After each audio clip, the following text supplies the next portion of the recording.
मुस्कान ने अपने होंठ भींच लिए, नज़रें झुकाई और फिर बिल्कुल लापरवाही से बोली, मैं बहुत गम में हूँ। मेरा पति इस दुनिया से जा चुका है। मैं अभी अपनी शादी के लिए तैयार नहीं हूँ। सामने बैठे मेहमानों के चेहरों का रंग पल भर में बदलने लगा था। वे जल्दी सीधी होकर बैठ गए। उनमें से आई औरत ने बड़ी मुंह बनाती हुई अपना मुंह मोड़ लिया था। क्या मतलब? उनमें से एक औरत जो उस रिश्ते के लिए आई हुई थी, उसने बड़ी गुस्से वाली नज़रों से मुस्कान की माँ की तरफ देखा। मुस्कान की माँ के चेहरे पर हवाइयाँ उड़ने लगी थी। तुमने हमें यहाँ बेइज्जती करने के लिए बुलाया है? असल में आपने मुझसे झूठ बोला, उस औरत ने गुस्से से कहा। आपने कहा था कि सिर्फ आपकी लड़की की शादी हुई थी, अभी विदाई नहीं हुई थी। मगर ये तो कह रही है कि इसका पति मर चुका है और ये लड़की उसी के गम में है। वह अपना अधूरा शब्द छोड़कर जहर भरी नज़रों से मुस्कान को देखने लगी थी। मुस्कान की बहन ने आश्चर्य से माँ की तरफ देखा था, जैसे उसे खुद विश्वास ना हो रहा हो कि ये सब क्या हो रहा है। हम इस तरह की लड़की को अपनी बहू नहीं बना सकते, उस औरत ने बड़े गुस्से से कहा था। ये पहले ही किसी के साथ अपनी ज़िंदगी बिता चुकी है और उसके गम में है, और आप हमें धोखे में रख रहे हैं और ये रिश्ता कर रहे हैं। मुस्कान की माँ ने आगे बढ़कर कुछ कहने की हिम्मत की, मगर वे लोग खड़े हो चुके थे। उनमें से एक आदमी ने गुस्से की निगाहों से उन्हें देखा। ये बहुत बड़ी बात है सुनहरी देवी, आपको हमें सच्चाई पहले ही बता देनी चाहिए थी। हम किसी ऐसी लड़की से रिश्ता जोड़ने चले थे जो पहले ही किसी और के साथ ज़िंदगी बिता चुकी है। उसके गम में अभी भी है। मुस्कान की माँ ने बेबसी से मुस्कान की तरफ देखा, जो बेअसर चेहरे के साथ खड़ी थी। हमें माफ़ कीजिए, मगर ये रिश्ता हमें स्वीकार नहीं। वे लोग तेज़ी से दरवाजे की तरफ बढ़े और कुछ पलों में ही नज़रों से गायब हो गए। ड्राइंग रूम में फिर से मुस्कान, उसकी माँ, बहन और खुद खड़ी हो गई। कमरे में मौत जैसी चुप्पी छा गई थी, जैसे अभी अभी कोई तूफान आया हो और सब कुछ तहस नहस करके चला गया हो। मुस्कान अपनी जगह बिल्कुल सुन खड़ी थी, जबकि सुनहरी देवी का चेहरा गुस्से से लाल पड़ चुका था। वह तेज़ी से आगे बढ़ी और एक सन्नाटेदार थप्पड़ अपनी बेटी के गाल पर जड़ दिया था। हिम्मत कैसे हुई तुम्हारी ऐसी बकवास करने की? उनके शब्द बहुत गुस्से में निकल रहे थे। क्यों खुद को बदनाम करना चाहती हो? क्यों अपने किरदार पर खुद ही कीचड़ उछाल रही हो? मुस्कान ने झुके सिर के साथ अपने जलते हुए गाल को हाथ से सहलाया, मगर उसके अंदर किसी तरह का अफसोस या पछतावा या शर्म नहीं थी। उसकी आंखें आंसुओं से भर गई थी, मगर उनमें दर्द से ज़्यादा बेबसी नजर आ रही थी। बदनाम, ये कहकर हंसी थी। मम्मी, मुझे बदनाम करने की ज़रूरत नहीं। ये दुनिया खुद ही मेरे किरदार पर उंगलियां उठा रही है। आपने सुना नहीं वे लोग क्या कह रहे थे? सुनहरी देवी ने गुस्से से उसकी तरफ देखा। ये सब तुम्हारी अपनी गलती है। तुमने खुद ही ये सब किया। अगर तुम चुप रहती तो ये तमाशा ना बना होता। इतने में उसकी बहन भी आ गई। बड़े नरम शब्दों में बोली, मुस्कान, प्लीज़ मत करो खुद के साथ ये सब। जो हो गया है उसे भूल जाओ। हम कुछ और सोच लेंगे, कोई और हल निकाल लेंगे, लेकिन यूँ सबके सामने अपनी बेइज्जती मत कराओ। मुस्कान ने आश्चर्य से बहन की तरफ देखा। क्यों ना करूं? क्यों मैं उन सब के मुंह पर हकीकत ना बताऊं? आप सब मुझे मजबूर कर रहे हैं कि मैं भी इस झूठी दुनिया के वसूलों में कैद हो जाऊं, मगर नहीं। अगर आपने ज़बरदस्ती की तो याद रखो, मैं खुद को ऐसे ही बदनाम करवाऊंगी।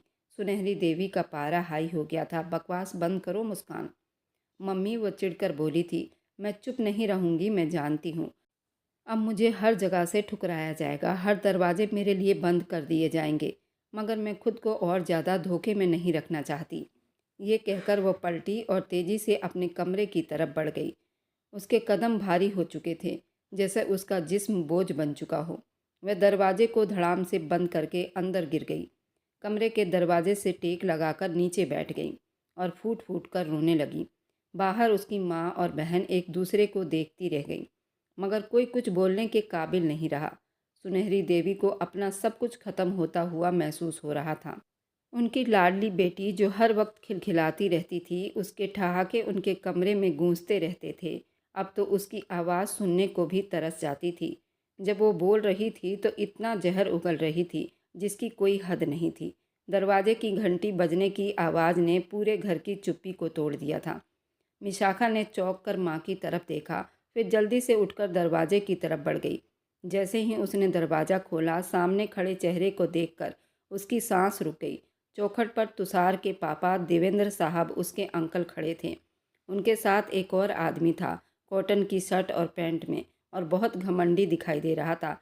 उसके चेहरे पर कोई असर दिखाई नहीं दे रहा था, जैसे वह यहाँ आना ही नहीं चाहता हो, मगर फिर भी उसे यहाँ ज़बरदस्ती लाया गया हो। मिसाखा ने उसके बारे में बहुत कुछ सुन रखा था। वह किसी के घर नहीं जाता था। वह हैरानी के समंदर में डूबी खड़ी थी। जब देवेंद्र साहब ने नरमी से उसके सर पर हाथ रखा, बेटा सुनहरी देवी कहाँ है? मिसाखा को जैसे होश आया, अंदर है, उसने कहा और एक तरफ हट गई। देवेंद्र साहब तेजी से अंदर बढ़े और उनके साथ आया वह लड़का। एक नज़र मिसाखा पर डालकर बेअसर होकर कदम आगे बढ़ा दिए। आंगन में दाखिल होते ही देवेंद्र साहब ने अपनी पत्नी की सहेली को बुलाया था। सुनहरी देवी ने जैसे ही ये आवाज़ सुनी, उनके हाथ कांपने लगे। वो बेआवाज़ मुड़ी और सामने देवेंद्र साहब को देखकर एक पल के लिए बिल्कुल सुन रह गई। आंखों में आंसू भर आए, दिल में दबे सारे सिकवे जुबान पर आने को मचल रहे थे, मगर कुछ कह ना सकी। अगले ही पल वो बेकाबू आगे बढ़ी और देवेंद्र साहब के सामने फूट फूट कर रोने लगी, क्योंकि देवेंद्र उनके दूर के रिश्तेदार भी लगते थे और वे सुनहरी देवी को बहुत मानते थे। देवेंद्र साहब, आप कहाँ थे? मैं बिल्कुल अकेली हो गई थी। आपके बेटे ने मेरी बच्ची की ज़िंदगी बर्बाद कर दी और मैं बस देखती रह गई। वीरेंद्र साहब ने सुनहरी देवी को संभालने की बहुत कोशिश की। धीरे से कहा, माफ़ कर दो सुनहरी देवी, बेहद शर्मिंदा हूँ इसके लिए। मेरे बेटे ने तुम्हारी बेटी के साथ इतना बड़ा जुल्म किया, इतनी बड़ी नाइंसाफ़ी की। मैं उस लायक नहीं हूँ, मुझे माफ़ कर दो सुनहरी देवी।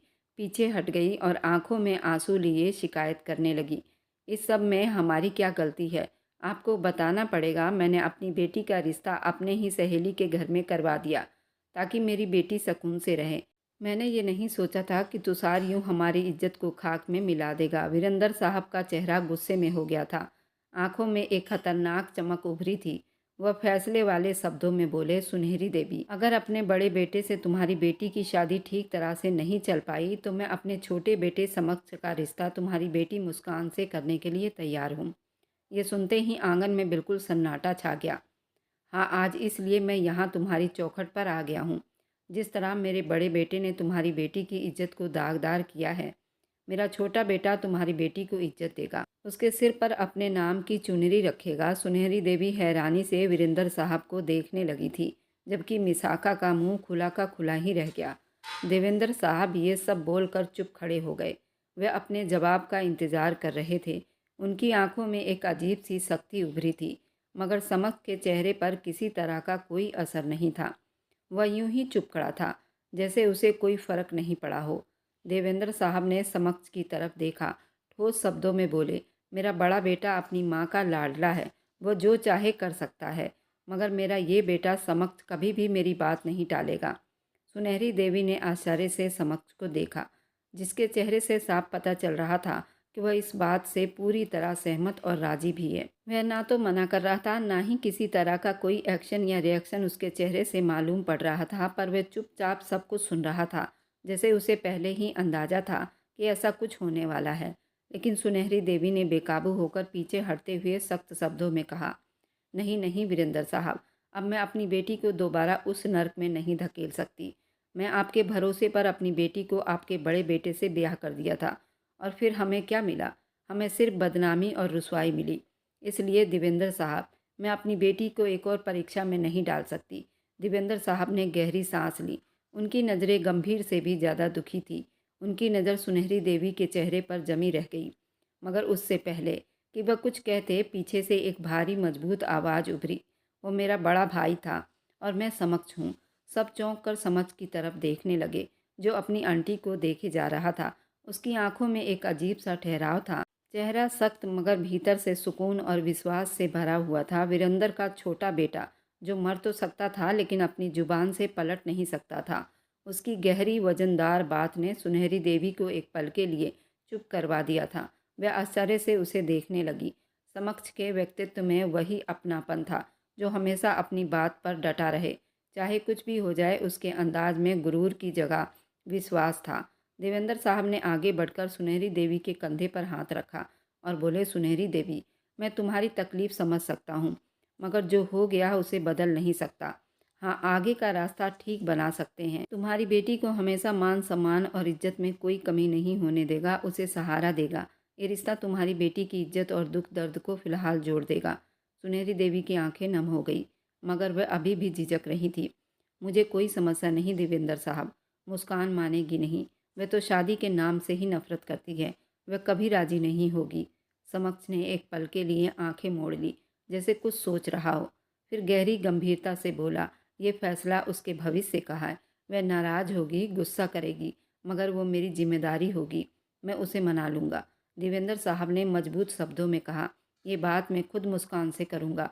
वो मेरी बहू है, उसे मैं खुद राजी कर लूँगा। सुनहरी देवी बेबस होकर वीरेंद्र साहब को देखने लगी, जैसे जानती हूँ कि अब ये बात तय हो चुकी है।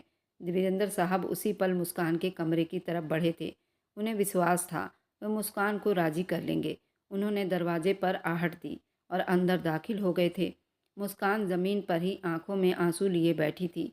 देवेंद्र साहब ने जब उसे इस हालत में देखा तो उनका दिल कांप उठा था। किसी की आहट महसूस करते ही मुस्कान ने सिर उठाया था। सामने देवेंद्र साहब को देखकर उसकी आंखों में आंसू आ गए थे। वह तड़प कर अपने अंकल के सीने से जा लगी थी। उन्होंने जल्दी ही उसे अपने सीने में दबा लिया था। उसकी सिसकियां पूरे कमरे में गूंज रही थी। उन्होंने अपने हाथों से उसके आंसू साफ किए थे।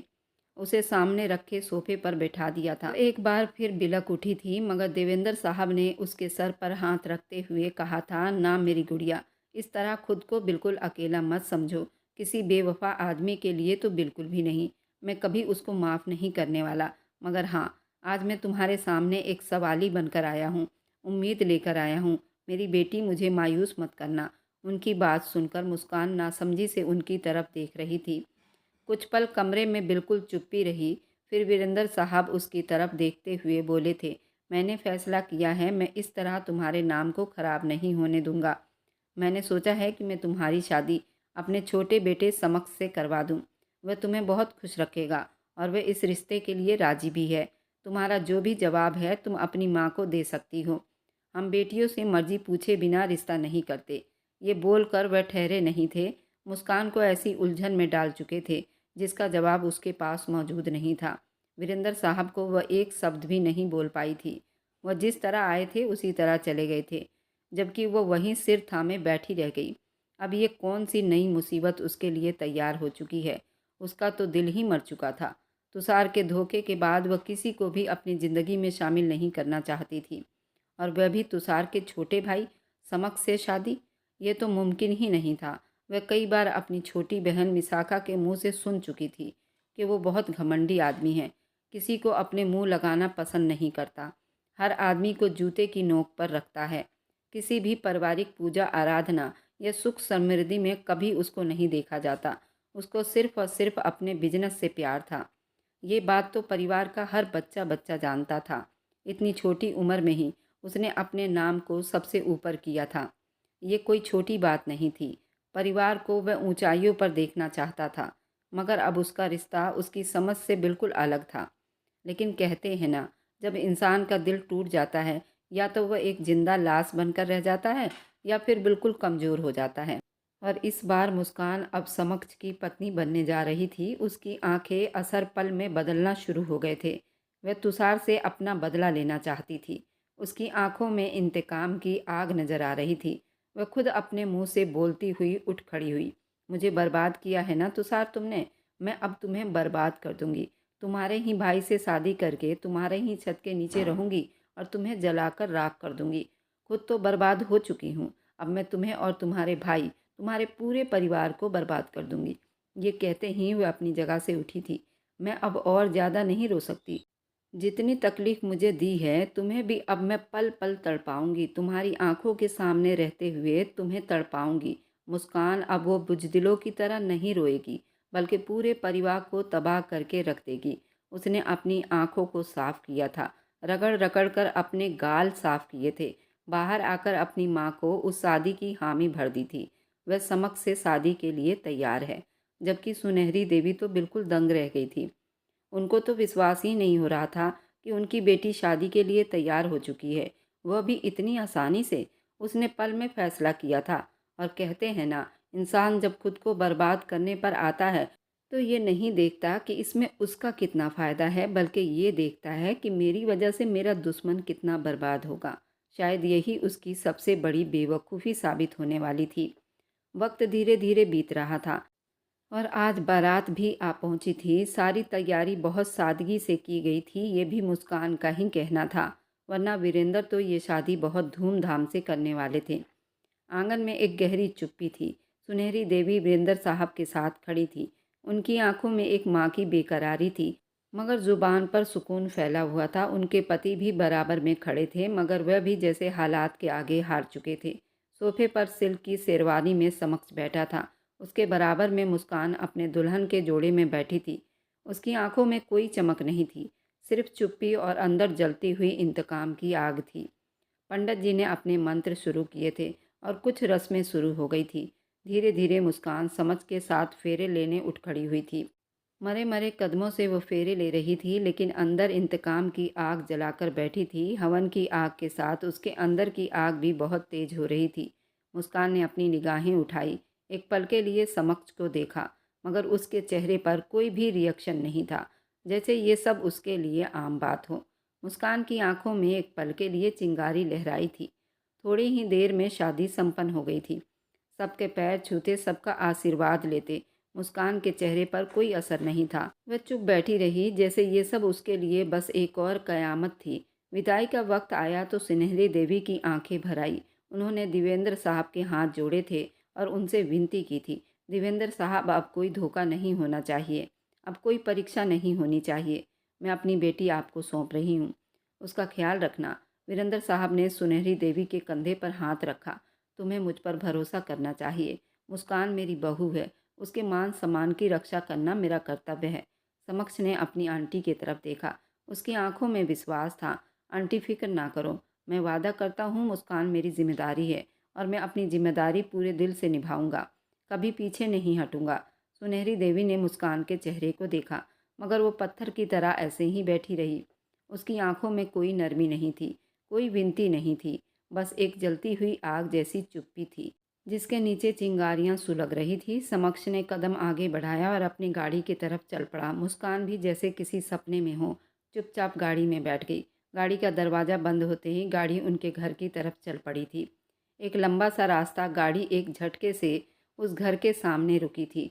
समक्ष सबसे पहले बाहर आया था। उसने अपनी चौड़ी हथेली अपनी पत्नी के सामने फैलाई तो एक नज़र मुस्कान ने उसके खूबसूरत चेहरे पर डाली और फिर उसके हाथ को नज़रअंदाज करके अकेले ही घर के अंदर चली गई। समक्ष ने हैरानी से उसकी पीठ को देखा था, मगर फिर सिर झटक कर अपने पिता के साथ अंदर की तरफ बढ़ गया। घर के हॉल में गहरी चुप्पी छाई थी। जैसे ही समक्ष और मुस्कान अंदर दाखिल हुए, उनकी नज़रें सामने बैठी राजपति पर जा टिकी थी, जो अपनी साड़ी के पल्लू से बार बार अपनी आंखों को पोंछ रही थी। मेरा समक्ष तुषार चला गया, राजपति ने कांपती हुई आवाज़ में कहा। मेरा बेटा इस घर को छोड़कर अब दिल्ली चला गया है। उनकी आवाज़ में बेचैनी थी, बेबसी थी, चेहरे पर दुख की लकीरें गहरी हो चुकी थी। मुस्कान को ऐसा लगा जैसे किसी ने उसके पैरों तले से ज़मीन खींच ली हो। उसने तो ये शादी सिर्फ तुषार को जलाने के लिए की थी, मगर वह तो चला गया था। उसके सारे सपने, सारी उम्मीदें पल भर में चकनाचूर हो गई थी। समक्ष भी ये सुनकर चुप रहा। उसके माथे पर तेवरी चढ़ गए, मगर वह कुछ न बोला। देवेंद्र साहब ने गहरी सांस ली और राजपति की तरफ देखते हुए धीमे मगर गहरे शब्दों में बोले, अगर तुम बेटों की माँ बन गई हो तो इस बात का अहंकार मत करो। राजपति, भगवान ने अगर तुम्हें बेटी नहीं दी तो क्या हुआ, लेकिन चांद से दो बेटे दिए हैं। उनकी किस्मत से हटकर उनके आने वाले कल का सोचो। राजपति ने आंसू भरी आंखों से अपने पति को देखा, मगर कुछ न बोली। उनके पास कोई जवाब नहीं था। इधर समक्ष ने एक नज़र अपनी माँ पर डाली, फिर मुस्कान की तरफ देखा, जो बिल्कुल सुन खड़ी थी। एक पल को वो बहुत बिदका था, मगर फिर जैसे खुद को संभाला था। उसने सिर झटका और मजबूती से मुस्कान का हाथ थाम लिया। मुस्कान ने चौंक कर उसकी तरफ देखा, मगर समक्ष के चेहरे पर गंभीरता थी। किसी की परवाह किए बिना उसे लिए चुपचाप सीढ़ियाँ चढ़ने लगा। वह ऐसा ही था, अपनी ज़िंदगी अपनी मर्जी से बिताने वाला आदमी। फालतू चीज़ों के लिए कभी उसके पास टाइम ही नहीं था। कमरे में दाखिल होते ही समक्ष की नज़र सामने बिछी लाल चादर पर गई तो उसका चेहरा एकदम गुस्से में हो गया था। उसने दरवाज़ा बंद किया और गुस्से से आसपास देखा। जैसे खुद पर काबू पाने की कोशिश कर रहा हो। ये लाल चादर किसने बिछाई? समक्ष की आवाज़ कमरे में गूंजी थी। मुस्कान ने हैरानी से उसकी तरफ देखा। क्या मतलब? मैंने तो सफ़ेद चादर का कहा था। उसकी नज़रें मुस्कान पर जमी हुई थी, जैसे उसकी हर हरकत को जांच लेना चाहता हो। मुस्कान ने नासमझी से पूछा। समक्ष ने एक मुस्कुराहट के साथ कदम आगे बढ़ाया था। वजह यह कि तुमने पहले मेरे भाई से शादी की थी।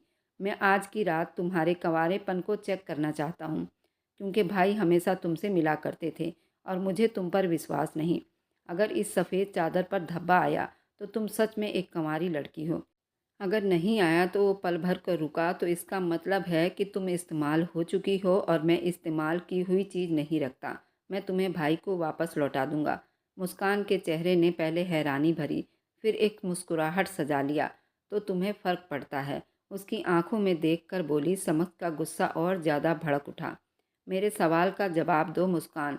खुद उसको शक में डालते हुए बेड की तरफ देखी, फिर बेड पर बैठ गई।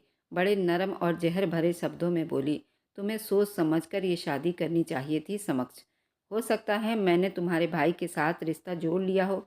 आखिर वो मेरा पति था। हम दोनों एक दूसरे के लिए पवित्र थे। समक्ष के चेहरे की रंगत बदल गई थी। आंखों में जैसे गुस्सा था।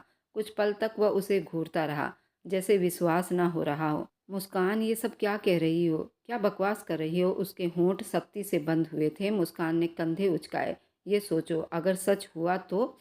समक्ष की मुट्ठियां जोर से बंद हो गई। उसकी सांस फूलने लगी, जैसे खुद पर काबू पाने की कोशिश कर रहा हो। अचानक वो गुस्से से पलटा और दरवाज़ा खोलकर तेज कदमों से बाहर निकल गया। दरवाज़ा एक धमाके से बंद हुआ। मुस्कान ने गहरी सांस ली। उसकी आंखों में जलती चिंगारियां और भड़क उठी थी। आज की रात उसे हर हाल में समक्ष को तोड़ना था, क्योंकि वे जानती थी कि अब वही उसकी जंग का मैदान है। हाँ, वो जानती थी वो बेवजह अपने रिश्ते को बर्बाद कर रही है, लेकिन ये सब भी ज़रूरी था। अगर वह अपने दिमाग में गलत सोच सकता था, तो भला वह क्यों ना उसके दिमाग में शक भरती। रात भर इस उलझन में बीत चुकी थी। वह सीधा अपने पिता के पास आया था और साफ शब्दों में कहा था, उस लड़की को अपनी ज़िंदगी में शामिल नहीं कर सकता। वह उसको डिवोर्स देगा। मगर वीरेंद्र साहब ने उसको अपनी कसम दी थी, भगवान के लिए मुझे अब और रुसवा न करना। तुम्हारे एक भाई ने मुझे बर्बाद कर दिया। मैं सुनहरी देवी के सामने नज़र नहीं मिला सकता। तुमसे मुझे बहुत उम्मीद थी। जब वो तड़प कर बोला था, मगर पिताजी, मैं कैसे उस इस्तेमाल की हुई लड़की से अपना रिश्ता जोड़ सकता हूँ? आपने कहा था उसकी सिर्फ तुषार भाई से शादी हुई थी, क्योंकि मैं तो यहाँ था ही नहीं, मैं विदेश में था। मुझे इसके बारे में कोई जानकारी नहीं। मगर वह तो कहती है हो सकता है वो मेरा पति था और मैं उसके साथ अपना रिश्ता जोड़ चुकी थी। ये बात सोचने की है, फिर उसने अभी तक शादी क्यों नहीं की थी? उसके गम में मरी जा रही थी। मगर फिलहाल वीरेंद्र साहब ने उसको चुप करवा दिया था। गुस्से से कमरे से निकलते चले गए थे। सूरज की पहली किरण खिड़की से छनकर कमरे में दाखिल हुई, मगर मुस्कान के लिए ये रोशनी बेमतलब की थी। उसकी ये रात तो वैसे ही सुकून में बीती थी। अचानक दरवाजे पर हल्की सी किसी की आने की आहट हुई। नौकरानी अंदर आते ही, मैडम जी, दिल्ली से खबर आई है। मुस्कान ने बिजली की नज़रें उठाई। कौन सी खबर? आवाज़ कांप रही थी। तुषार साहब की मृत्यु हो गई है। ये सुनते ही मुस्कान की सांस जैसे रुक सी गई। दिल की धड़कनें बेकाबू हो गई। आंखों के सामने अंधेरा छाने लगा। ये क्या कह रही हो? वह चुप से बोली, जैसे खुद को विश्वास दिलाने की कोशिश कर रही हो जो सुना वो गलत है। मगर नौकरानी चुपचाप सिर झुका गई। नौकरानी के कदम खुद ब खुद पीछे हटे। उसके हाथ ठंडे पड़ चुके थे। वह सुन होती हुई बेड पर बैठ गई। दिमाग बिल्कुल उलझा हुआ था। ये नहीं हो सकता, उसने खुद से कहा। मगर हकीकत यही थी। अब यह हकीकत उसके सामने थी। मंजर बदल चुका था। आंगन में तुषार का शव रखा गया था, सफ़ेद कपड़ों में लिपटा हुआ। कल तक जो जीता जागता था, आज वो बेजान था। हर तरफ एक गम का कोहराम था। राजपति बेटे के सिरहाने बैठी दहाड़े मार रही थी। मेरे बच्चे को किसकी नज़र लग गई है? किसकी बद्दुआ लगी है? मेरे बेटे को? मुस्कान कांपते हुए कदमों के साथ अंदर दाखिल हुई। जैसे ही राजपति की नज़र उस पर पड़ी, उनकी आंखों में और ज़्यादा नफरत उभरी। एक झटके से उठी और उंगली सीधी मुस्कान की तरफ थी। ये सब तेरी वजह से हुआ है। मेरे बेटे को तूने मार दिया। तूने ही ऐसा धोखा दिया होगा। वह बर्दाश्त ना कर सका और इस दुनिया से चला गया। मुस्कान के कदम ज़मीन में गड़ चुके थे। नहीं, मैंने कुछ नहीं किया। उसका स्वर काँप रहा था, मगर राजपति के दिल में उसके लिए तरस की कोई गुंजाइश नहीं थी। झूठ मत बोलो, मेरा बच्चा तुमसे मोहब्बत करता था, लेकिन तूने उसे धोखा दिया है। राजपति की चीख ने माहौल को और ज़्यादा गमगीन कर दिया। मुस्कान की आंखों में आंसू तैरने लगे। वह कुछ और सुनने की हिम्मत न रख सकती थी और वह लड़खड़ाते कदमों से अपने कमरे की तरफ भागी और दरवाज़ा बंद कर लिया। एक बार फिर मंजर उसके आंखों के सामने आया। समक्ष मेहमानों से मिल रहा था। अचानक एक आदमी तेज कदमों से उसके करीब आया। ये तुषार का सबसे जिगरी दोस्त था। छोटे साहब, ये तुषार साहब का आखिरी खत है। उन्होंने कहा था कि आप तक पहुंचा दूं। दोस्त ने कांपते हाथों से एक लिफाफा निकालकर समक्ष की तरफ बढ़ाया। समक्ष ने हैरानी से वह खत खोला ही था। मेरे भाई, जब तुम ये खत पढ़ोगे मैं इस दुनिया में नहीं रहूँगा। मुझे कैंसर था, वह भी लास्ट स्टेज पर। मुझे पता चल चुका था कि अब इस बीमारी का कोई इलाज नहीं था। मैं जानता था मेरे पास वक्त कम है, इसलिए मैंने मुस्कान को डिवोर्स दी ताकि वह विधवा ना बने। वह बेगुनाह है। हम दोनों की शादी हुई थी, मगर मैंने कभी उसके साथ शारीरिक संबंध नहीं बनाया। अब जब मैं सुन रहा हूँ कि तुमने उससे शादी कर ली है, तो मेरी तुमसे एक और विनती है, उसका ख्याल रखना। वह बिल्कुल पवित्र है। उसकी ज़िंदगी को अपनी ज़िद की भेंट मत चढ़ाना। समक्ष की आंखों से कांपते हुए आंसुओं का सैलाब बह रहा था। हे भगवान! वह जल्दी अंदर बढ़ा। सामने ही राजपति बैठी थी। कुछ सोचकर उसने उसी वक्त अपनी माँ के हाथ में वह खत थमा दिया। राजपति ने आश्चर्य से उसे पढ़ा और फिर जैसे उनकी टांगों में जान न रही, वह बैठ गई। सिर थामे हुए बोली, जिस लड़की को मैं इस सब का कारण समझती रही, मेरे बेटे ने तो उसे विधवा होने से भी बचा लिया था। उन्होंने शर्मिंदगी से सर झुका लिया था, क्योंकि अब ये खत देखकर उनका सिर और भी शर्मिंदगी से झुक गया था। वह धीरे से अंदर दाखिल हुई। मुस्कान बेजान सी कोने में बैठी थी। आंखों में आंसुओं का समंदर था। मुस्कान वह धीरे से बोली और उसके करीब आकर बैठ गई। कुछ पल बिल्कुल चुप रहीं। फिर पहली बार उन्होंने किसी के आगे हाथ जोड़े थे। बेहद दुखी शब्दों में बोली थी, मैं तुमसे माफ़ी मांगती हूँ। मैंने उस दिन जो कुछ कहा उसके लिए माफ़ी चाहती हूँ। होनी को कौन टाल सकता है। भगवान उसकी आत्मा को शांति दे। तुषार भी यही चाहता था कि तुम सुकून से रहो, तो मैं चाहती हूँ उसकी आत्मा की शांति के लिए तुम समक्ष के साथ अपना रिश्ता ठीक कर लो। वह रोती हुई कमरे से निकल चुकी थी। अब समक्ष वापस उस कमरे में दाखिल हुआ था। उसकी आंखों में आंसू थे, हाथ जुड़े हुए थे। मुस्कान, कल रात जो हुआ वो सब गलत था। मैंने तुम पर शक करके खुद को नीचा दिखाया है। तुम बिल्कुल पवित्र हो। Sorry, please. मुस्कान ने कोई जवाब न दिया। बस वो तुषार की जुदाई के गम में रोती रही। खुद को समक्ष के सीने से लगाकर बोली, तुषार चला गया, वह हम सब से दूर चला गया। समक्ष ने नरमी से उसके बालों में हाथ फेरा। हाँ, मगर वह चाहता था कि तुम खुश रहो, और मैं वादा करता हूँ मैं तुम्हें हमेशा खुश रखूँगा। ज़िंदगी की हकीकत यही है। हर दुख के बाद सुख आता है और हर झूठ के बाद सच्चाई खुल जाती है। मोहब्बत वही होती है जो भरोसे की बुनियाद पर खड़ी होती है, ना कि शक की दीवार पर। समक्ष ने मुस्कान के दुख को अपना लिया। यही ज़िंदगी का सबसे बड़ा सबक था। कभी भी सच्चाई को जाने बिना किसी पर फैसला मत थोपो, क्योंकि कभी आंखों से देखी हुई चीज़ भी हकीकत नहीं होती जो नज़र आती है। समक्ष ने अपनी पूरी जान लगा दी थी। मुस्कान को उस दुख से बाहर निकाल लिया था, उसे ज़िंदगी की तरफ ले आया था। उसने कभी किसी से मोहब्बत नहीं की थी। हाँ, लेकिन पहली बार उसे मुस्कान के जिस्म से मोहब्बत हुई थी।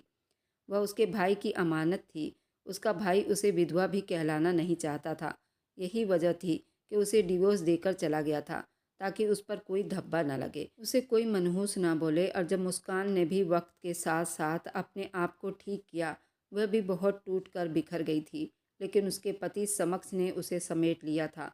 बेशक ज़िंदगी में बहुत मुश्किल आते हैं, लेकिन अगर इंसान सच्चे कदम पर रहे तो भगवान उसके लिए खुद खड़े हो जाते हैं और उस इंसान को हर मुसीबत से बचा लेते हैं। हर दुख के बाद सुख ज़रूर आता है, हर सुख के बाद दुख ज़रूर आता है। यही ज़िंदगी का नियम है। और मेरी वीडियो आप लोग जहाँ कहीं से भी देखते हैं, कमेंट में अपने शहर और राज्य का नाम ज़रूर बताएं।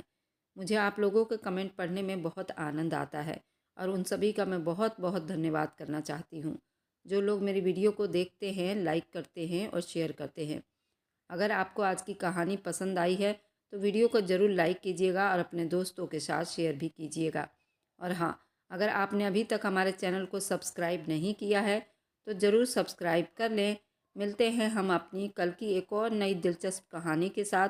मुझ पर सदा अपना प्यार और स्नेह बनाए रखें। सभी को मेरा प्यार भरा नमस्कार। दोस्तों, खुश रहें, स्वस्थ रहें, मस्त रहें।